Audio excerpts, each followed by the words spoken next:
What is up, everybody? Welcome back to the channel. Episode 3 today of the Texans Franchise series, and we are here in week 1, about to take on the Indianapolis Colts in our first divisional game of the season, and we get to open it up at home, so I'm excited about that.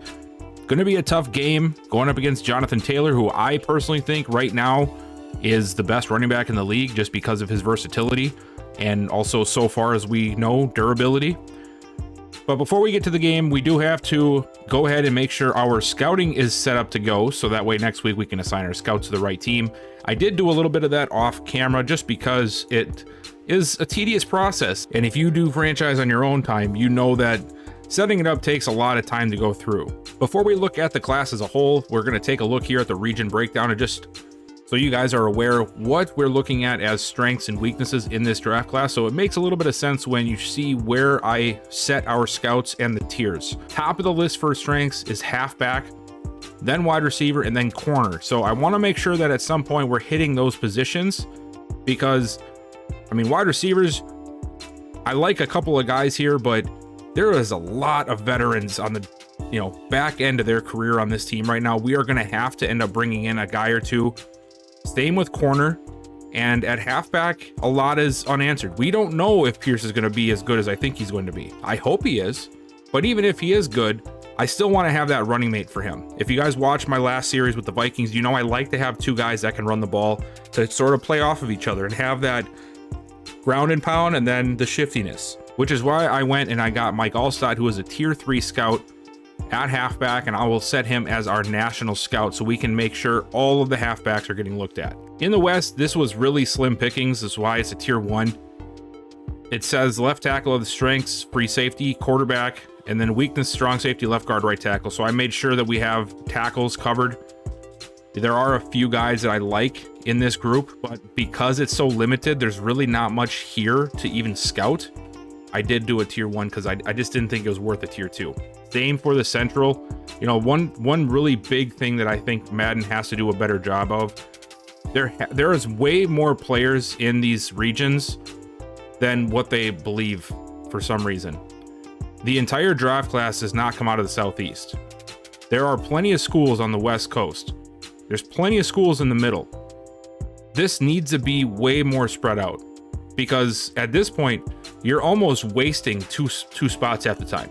And I think I even talked about this in a prior video. Like, this has to be evened out more. There is not enough variety where your scouts even matter in these areas because there's so few. And I'll show you what I mean when we get to those areas. But just wanted to throw that out there because it is really frustrating. And I'm sure if you guys are doing it on your own, you understand what I'm saying. You can go to the West or the Central, and there's a position, their top position in that area has like 3 players that are even draftable to look at, and that's the most. Everybody else is like 1 player, maybe 2 players. It's just really, really inconsistent and unbalanced when it comes to like Northeast and Southeast, and I don't think that's correct because there are so many great schools on the West Coast, and even in that middle portion there, in that, the western part of the country that are just not even getting touched, and they should be. So I really don't like that. Same with the Central. I mean, even if you got to break it down more so by type of positions, there are so many good players. You mean to tell me that Texas doesn't have a bunch of players? I mean, Texas is literally this football state. So I really don't like that. I hope that gets fixed in future updates or maybe future Maddens, but that's got to get more balanced. But anyway, for the Central, I went defensive end and outside linebacker because left end, right end, of course, is sitting there in the strengths. And we could use a left end or right end. We don't know the answer yet with where Obo is playing. We do have a pretty good understanding of where Grenard is, and he'll probably be here for a couple of years, but we don't know yet. So we do need to look at edge rushers and see what we can find there. And maybe we can even find an outside linebacker or two in that area that has some edge rushing ability. In the Northeast, this is where it got a little bit better. And I went ahead and I did strong safety for strengths because, as you guys know, Landon Collins was sort of a bridge player, like the perfect definition. He's just here to fill a role. I don't plan on keeping him long term. The answer behind him, or the player behind him, is definitely not the answer. So we're going to be looking at strong safeties this year as well. And then getting down to the Southeast region, I wanted to make sure that we hit on wide receivers because I think that that's going to be another strong part of this class. So we went ahead and we did the tier 2 wide receiver, and then we also have tight ends. So we should be getting tight ends a little bit extra from that, and then also the national scout, and hopefully we can hit on a few of those. Quarterbacks are very few and far between. There's not many at all. There's only 3 guys projected for first round, 2 of them top 5. And right now, unless Davis Mills tells me otherwise, I do not have a plan to take a quarterback. I want to see what Mills can do. I think he's got a chance. So we're going to roll with him. And halfback, there's a reason that I chose halfback as one of our main focal points, and that's because there is a lot of options here. You can see 9 different running backs could potentially go in the first round. Still a good handful of them here in the second, third, and even fourth round, and then a few day 3 guys as well. 17 in total that are deemed draftable. It's a lot of running backs coming out of this class. Same with the wide receivers. There's a lot of wide receivers. Again, if we can hit on a wide receiver or 2, or maybe a running back, that I think that's a win. And there is a whole bunch of guys here between the back end of the first and the, day 5, or 5th round, 6th round type of projections.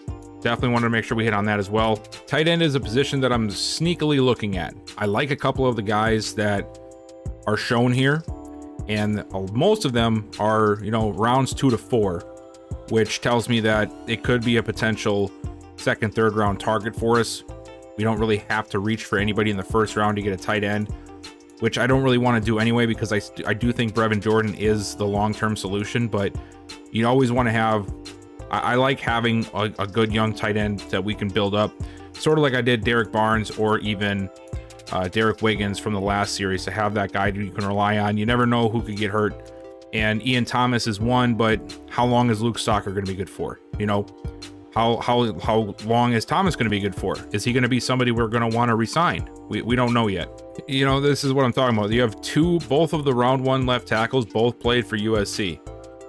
That doesn't even make sense. The school positioning is just really bad, especially for linemen. But there's a few guys that are early projected and a few guys as well for later. I wanted to just take a look at what these guys offered, which is why I went with the West for them. And really, there's nothing else in the West to even look at. There is 1 or 2 guys potentially in the interior. Same at center.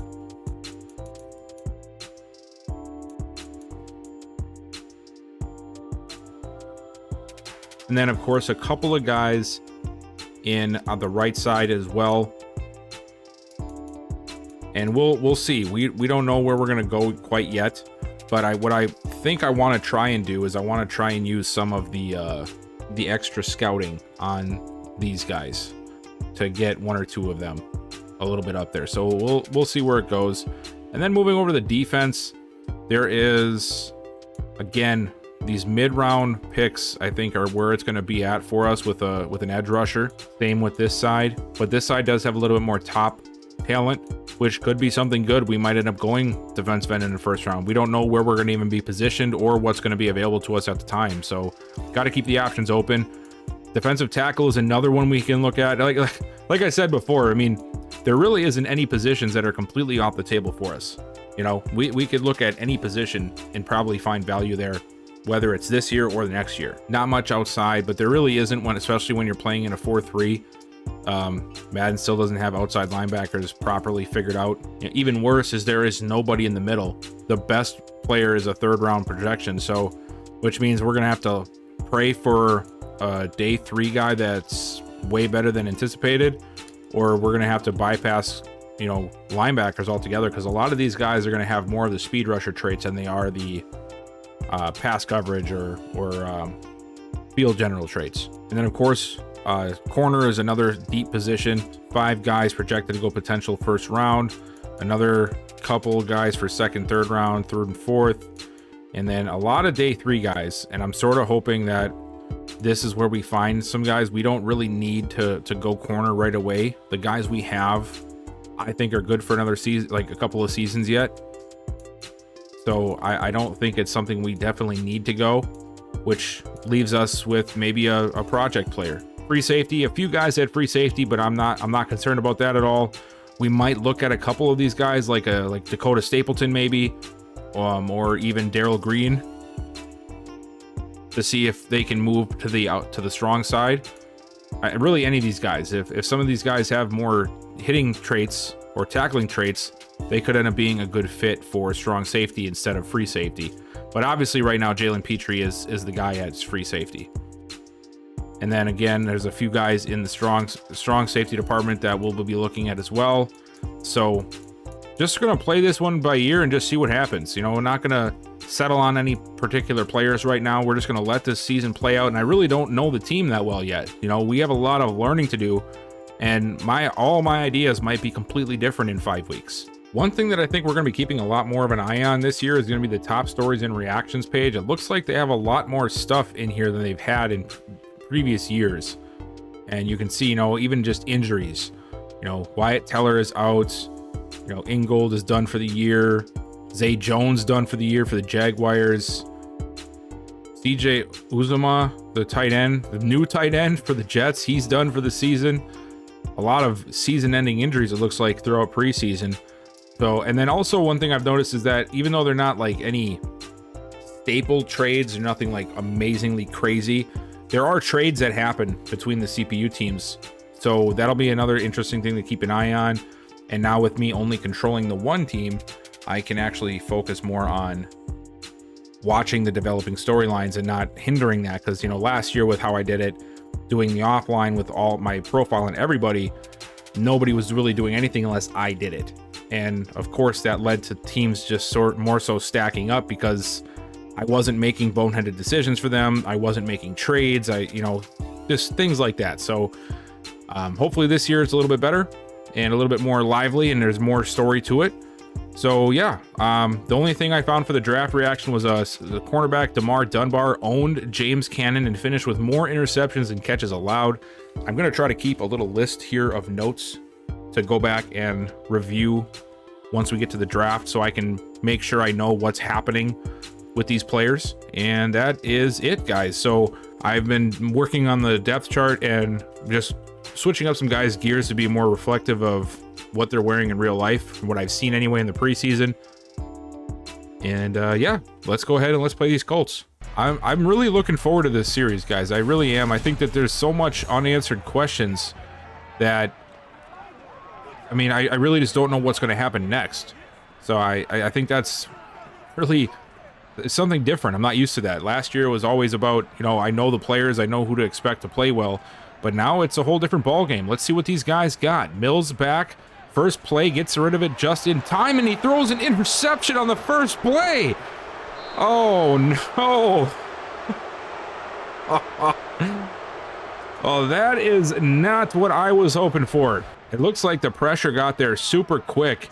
Overshoots Conley, and Moore just took advantage of it, and just like that, we are going to turn the ball over on the opening play, and now it's our first look at Matt Ryan as an Indianapolis Colt. A lot of talk about him going over there, finally leaving Atlanta, which I think the writing was on the wall there for the last couple of seasons, that they were never going to get back to where they should be with him at quarterback. But the Colts here are a different story. They, really were just a quarterback away. They have a solid defense. They have a great O-line. They have one of the best running backs in the league, if not the best. And I do like their receiving core. So Matt Ryan's first crack at it with the Colts. Let's see what he's got. Going over the middle, wide open right away. Michael Pittman Jr. down to the 2-yard line. Well, I'll tell you right now, we are not starting in a very good spot. That is for sure. Hand off to Taylor, and Taylor is brought down at the 1. Second and goal, 3 tight end set, single back look. They're going to go right back to Taylor, and we saw that one coming. Cashman and Obo were there for the stop. A defensive stand right here to force a field goal would be excellent, and we will get just that as he goes to the right side to Cole Beasley, the veteran receiver. But he's brought down before the end zone. Just a quick slant route.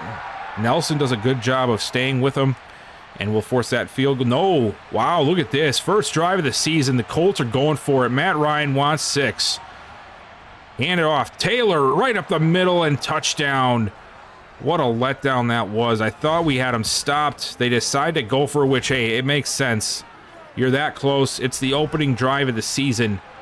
And Taylor, I don't know if they caught us off guard or what, but our defensive line was just pushed around. Malik Collins getting pushed all the way back into the end zone there. So we're coming back out on offense here, and we definitely need a better... We need something to get us out of that, because that first play was horrible. So now we got offset eye. Pierce in the backfield. We're going to go to Pierce, and he's going to take it out to the 23, a short gain of 1. And hopefully that did not throw Mills off his game. Try to shake it off. Here he is looking for the pass. He's going to throw it to the right side again, and it is incomplete. Looking for Jordan. We couldn't get it there in time, and now we're looking at 3rd and 9. Mills over the middle, and he misses. Brandon Cooks on the dig. 3rd and 6. Ryan going deep down the right side, and it is caught again by Cole Beasley right over Landon Collins. I'm not sure how you can have tighter coverage. I mean, it's not like he was out of position. He just loses that battle. He doesn't jump with him. Colts really finding some creases right now in our defense for sure. 7-0. Hopefully we can try to lessen this. And no, there goes Jonathan Taylor inside the 10 to the 6. All right, Matt Ryan. Oh, wow. That was so easy for them. So easy for the touchdown. And the Colts are going to go up 13-0 with the extra point coming. We have had no answer offensively or defensively for this team. Ryan back under some pressure. He's going to get rid of it quickly, and we'll get a turnover there. It's Steven Nelson, and he's got room, and he's going to take it all the way. What a turnaround for us. Nelson with the pick 6. Wow, that's one way to stop the bleeding. Ryan just forced out of the pocket to the left side, chucks this thing up. I'm not sure why, looking for Mo Alley Cox, the tight end, and Nelson was just waiting there. I don't know if he even expected him to throw that thing, but he sure was ready for it. And wow, I can't believe that we just got away with that one. Lovey's excited. Why not? Hand off to Taylor. Dancing through holes and into the end zone for his 3rd touchdown of the day. 2nd one on the ground. I said it before this game, Jonathan Taylor is the best running back in this league, and I stand by that. He is so shifty and strong, can catch it out of the backfield, and yet so young. Man, and this guy we have to face twice a year for the next how many seasons? This not a good way to start. Man, Mills going to throw it now. Come on, you could have thrown it. Oh, he's going deep. And it is caught. How in the world did Chris Conley come down with that ball? Wow, he bailed out Mills there because I thought he should have went underneath the Brevin Jordan. But instead, Conley just bags the defender for a 42-yard grab. Mills airing it out, just giving him a shot. And he's got, what is that, 26? I'm not sure who 26 is, but man, what a play. Hopefully that can give Mills some confidence here moving forward. As that's probably, I think that was his actual first completion of the day. Hand off to Pierce, who gets caught up on the lineman. Oh my God. We really can't have anything go our way today. We just lost 4 yards off of that one play alone, and we're going to go on the ground again. 3rd and 9 after 2 horrible runs. Mills is going to have to find another big play here. Free blitzer, he's rolling out, lets it go over the middle and right into the waiting arms of a defender. There wasn't even a receiver in the area. Marvin Tell with the pick. What was he thinking on that throw? I don't know who he was trying to throw the ball to. Wow. That was horrendous. 1st and 10 from the 25 for Indianapolis here to open up the second half. Ryan gonna throw it. Dumps it down to the tight end, and he'll try to stretch out, but he's still gonna be short of the first. Timeout, and oh no, it's Obo. Obo is down. Dang it, man. I did make him the starter, hoping he would be the guy, but man, now he's going to the locker room. Jerry Hughes, the veteran, going to step in, and we'll see if he can add a spark. Maybe he can add a spark to this front four. Hand off to Taylor. He'll get the 2 yards he needs. And now Jonathan Grenard is hurt? What the heck is going on here, man? We lost both of our starting defensive ends on back-to-back plays. Davis Mills coming back out. He's looked better since the first quarter. And I mean, I'm not saying that he looks great, but the first quarter was absolutely horrible. He's at least been able to piece together some plays here and there. We just got to find that consistency with Mills. And this time he's going to go short, and that time he just missed him. Straight up just, like, I'm trying to help you out here, man. I'm trying to talk you up to the viewers, and you just straight up, you weren't even pressured. You just missed him. And a short throw to Thomas. And a gain of about 4 yards, 5 yards. Man. Well, yeah, so that's Davis Mills. Apparently I can't say anything good about him. Nice throw over the middle, but it's going to be short of the first again. We're not playing with any urgency right now. Defense doing their best to try and contain the Colts, and I think they've done a pretty good job. As they'll come back out on offense again, Ryan steps up, and he's going to go down. And it's Jerry Hughes coming in, gets another play on the sack, and this time he'll actually be able to record a full one. Third sack on the day for us, spinning off of the left tackle there you saw. Him and Grenard both were back there. Excellent way to start the defensive series. We just need some more of those plays, and hey, there's Jerry Hughes again. Another nice play. 3rd and 19 now. Can we get off the field here? Play action. Blitzers are coming. Ryan in trouble, and he's going to go down for a 4th time. It's Greger Hill and Jerry Hughes both back there for the sack. And we're going to push them all the way back to the 5. This defense trying to ignite a fire for this team. Mills going to have the best field position of the day so far from the 46 of Indy. Play action to Pierce, backing up, airing it out deep down the right side, and it's incomplete. Double covered again is Brandon Cooks. They know he's one of the only real threats we have on this offense right now, and they are keeping 2 men on him at all times. Mills dumps it off to Mack, and Mack only able to get down to the 40. It's going to bring up 3rd and 4. Got to find a way to get Collins involved. I feel like he can make some plays, and we're not looking his way right now. Mills over the middle, finds a man finally. Cooks gets a pass, and he's down to the 22. That deep dig route we saw him, have such success with in the preseason, finally getting its way into the regular season game plan. And now we got ourselves 1st and 10 from the 22. Mills sending Pierce in motion. Empty backfield now.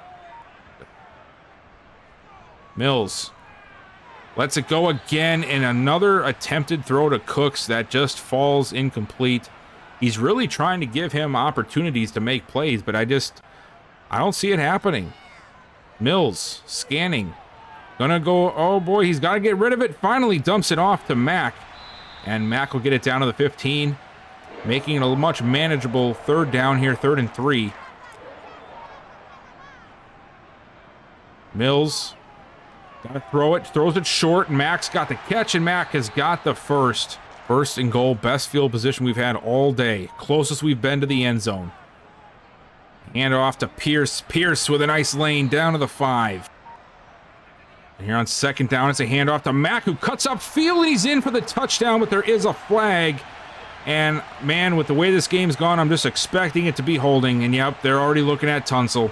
And now it's 2nd and goal from the 12. Instead of a touchdown, it would have been our first touchdown offensively of the day. Hand off to Pierce, and of course Pierce is going to get... How is there 5 of them in the backfield before he even has a chance to make his first read on where to go with the ball? Like, everybody just sucked on that play. 3rd and goal, we just shot ourselves in the foot on this one. Mills looking, he's got to find somebody, and he throws it short. No reason for that, and another 4th down and another field goal going to have to come. Matt Ryan comes back out, now up only by 8 as we've been chipping away at that lead. Taylor takes it to the outside. Beautiful job by Kirksey bringing him down. I was expecting him to break free of that and take off the sideline, so good open field tackle there up the middle. Fighting forward, but he's going to be stopped at the 33. Gives us an opportunity here to get a quick 3 and out, but this defensive front has got to get a push right off the ball here. And we'll get that push, and no, we still give it up. Malik Collins had a beautiful chance at bringing him down and just missed the tackle. I knew this team needed a lot of work, but holy man, this team needs a lot of work. 1st and 10, Ryan looking over the middle, wide open. We had 4 defenders there, not a single one of them could see what the ball was coming. Pittman in motion. They'll fake it to him, give it to Taylor, and we leave the middle of the field open, and he gets another 10 yards.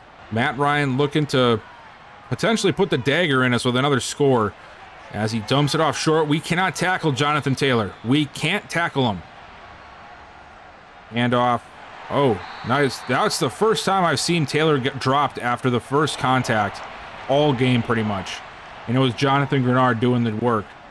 3rd and 10. Ryan looking, floats it to the tight end, and he's going to be stopped.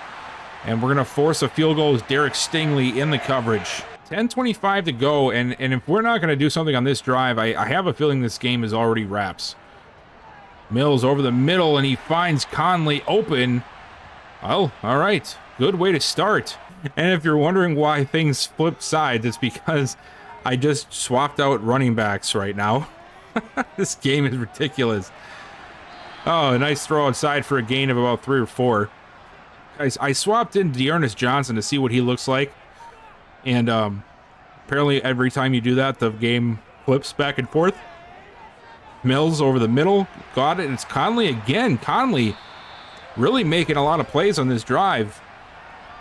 But yeah, I paused the game to just sub in Johnson for Pierce right now to see if he can give us anything or if it's just everybody sucks. 1st and 10, and we're going to go to him right there. Nice little cutback lane down to the 30. I formation.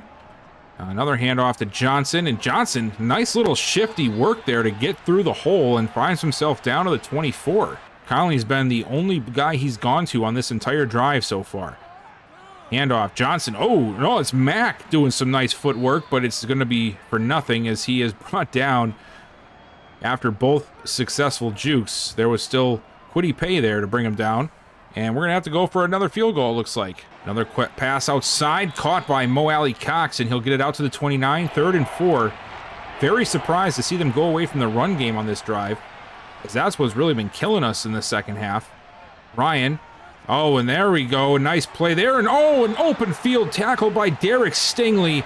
And we are going to get the stop we really desperately needed there. Huge open field play there. Look at Stingley.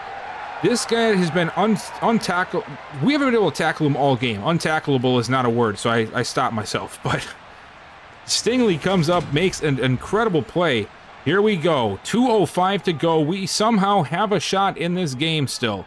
Mills back to pass. Lets it go over the middle. It's caught by, once again, Chris Conley. Mills looking for the screen. He's got Mack. Mack slipping off of 1. Now on 2nd and 6. Mills. Rolling out. Lets it go and then throws an interception. And that is pretty much the game. I don't know where he was throwing that thing to, man. There was nobody in the vicinity. Marvin Tell is going to get his 2nd pick of the day. I mean, just look at this. He just throws it. I don't know why he throws it. And was he trying to go to Collins? Because he was about 20 yards short of getting Nico Collins. Was he going for Cooks? He was about 50 yards short of that. Man, what a disappointing end to that game. And that's going to be game. They're going to go ahead and they're going to time this thing out. One kneel will do the trick. And Matt Ryan will open up his Colts career with a win on the road in Houston. And we will fall to 0-1 after a disaster of a game for our offense and our young quarterback. We did end up losing Okoronkwo until about week 5, week 6 area with a torn labrum. Nobody else kept injury. I think it was just Gennard, though, that ended up getting injured, and he, of course, returned to the game, as you guys saw. So Obo is the only one that we're going to miss. Jerry Hughes, though, played really well in his absence, and, you know, maybe I was too early to dismiss Jerry Hughes as a potential starter and try and force Okoronkwo into the starting lineup. I mean, even though I know that Obo played really well in the preseason, I don't think we're going to miss too much with Jerry Hughes there. So Not too torn up about that. Still sucks to lose a guy. And then, of course, sucks to lose a game in that fashion because we looked really bad. Very, very bad. This defense played its heart out, really did, but the offense just over and over again just failed at every stop. We're definitely going to have a lot of work to do with this team, as I sort of assumed, but that is definitely different than last year's franchise start. That is for sure. Wow, we got manhandled there. The score looks a lot closer than that game really was. So let's go ahead and let's advance to week 2. Now let's take a look at the schedule before I get too ahead of myself here. So of course we have the Colts game that we just watched. Broncos this week. Then we go to Chicago to take on the Bears. And then the Chargers come to visit us. And then we're going to Jacksonville, early bye week. And then we're going to visit the Raiders, Titans, Eagles, Giants, Commanders, Dolphins, Browns, Cowboys, Chiefs, Titans, Jaguars, and then the Colts. So that'll be interesting. We're going to open up the season and close the season against the Colts.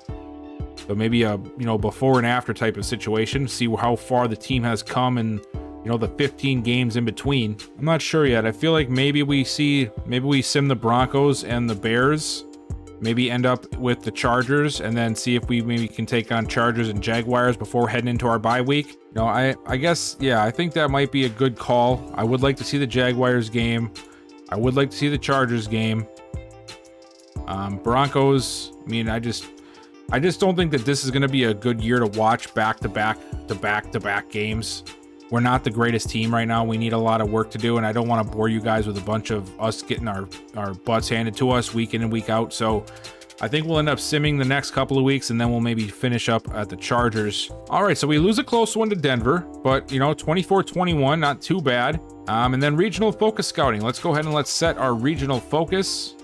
And I already have them, like I said, set up in place. All right, so we went ahead and we got our scouts focused now for their positions.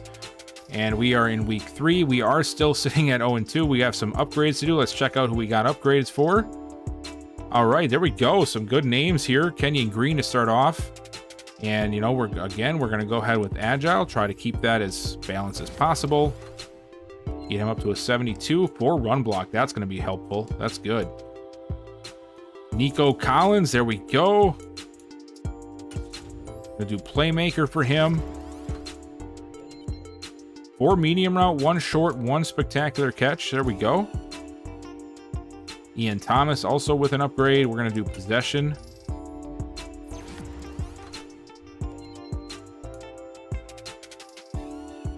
And then last but not least is Christian Kirksey, who we will do pass coverage for.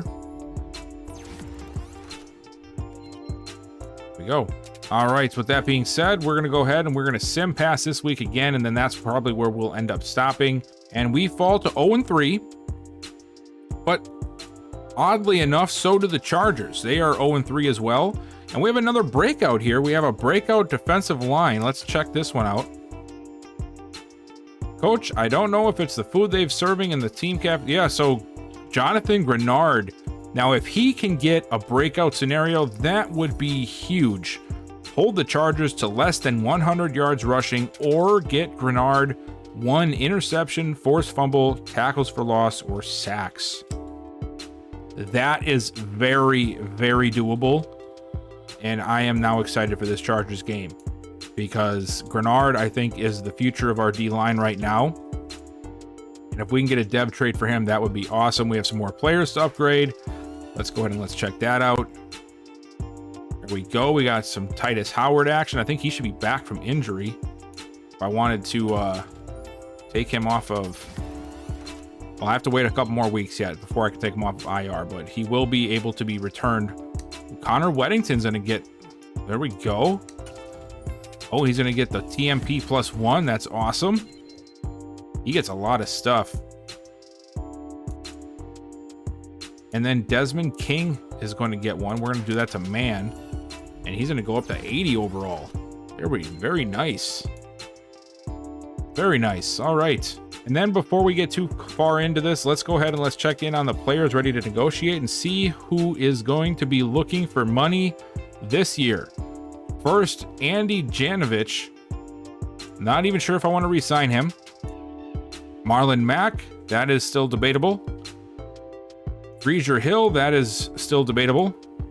And Tavier Thomas, which is still debatable. Who we have to work with. We do have a lot of cap room. And he is more of a younger player. But try and do a team-friendly neutral. I think I'm going to be doing another video here soon to cover this new stuff. So I've been playing around with it a lot, and I'm really liking what I'm seeing. And I know that to some, especially those who don't play it a lot like I do, it's probably a little confusing looking at this stuff and like, well, what is the difference and why is this different and how do I take advantage of this? And I think I have a pretty good handle on it. So keep an eye out for that. I'll probably be putting that out here in the next week or so. But yeah, I think what we would do here for Tavier Thomas, I do like him. So we are going to offer him just a team friendly. If he doesn't take it, we'll up it next round. We'll up it next round, but you can see that he loves our market. He likes, you know, you can see that we're going to try this team friendly first and we'll see if he bites on it because, you know, you can see that he likes the market. It's a huge impact. He loves our state. The only downfall is it's not close to home, but it shows that it's not really even that big of a deal to him. His interest level is super high, so we're going to go ahead and we're going to try to get away with one on team-friendly deal. Unacceptable, even when considering that I want to continue playing here. Well, okay, man. Golly. You have to be so rude about it. It's called negotiating, man. Sheesh. And that is all I got for you guys today. We saw our first game, although it was not a very good game. We did get a chance to see this team, and I think even though it was a bad turnout, it did end up showing me a lot about what we need to do to get this team to the next level. Some of the guys that I think will be able to grow into those roles that we're really looking for. And, you know, just overall grow my sense of understanding of how this team is shaped right now. So I appreciate you guys so much for watching. If you like what you saw and you want to see more, please make sure you hit that like button down below, subscribe, and turn that bell notification on so you know the next time I upload this or any other content. And I'll see you guys next time.